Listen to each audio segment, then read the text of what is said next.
Tokony isy kosa ny fiaonana eo anivon'ny filohan'ny antoko-panohitra sy ny lehiben'ny gouvernemanta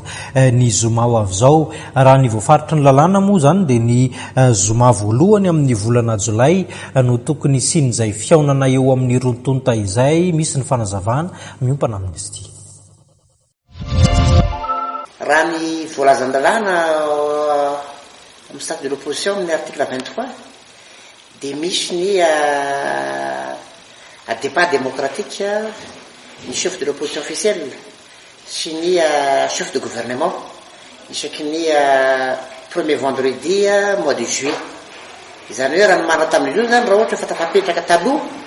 ny chef de l'opposition officielle dia ny mois de janvier troisième vendredi no isiny zay débat zay. Fefa lasa moa zany iny dia miditsika zao amin'ny premier vendredi mois de juillet dia zay le voalazan-dalàna eo anivon'izay le hoe loi 2011-013 ka eto zay dia mampatsiahy satria ny ACC dia efa niteny tamin'ny 17 septembre 2014 hoe misy ny extra parlementaire opposant. Mazava zany raha ohatra tafapetraka moa zany zao ny hoe chef de l'opposition officielle taorianan'le commun accord zay voalaza ny article 6 amin'ny statut de l'opposition dia mametra-panontaniana zay hoe aiza ho aiza amin'ny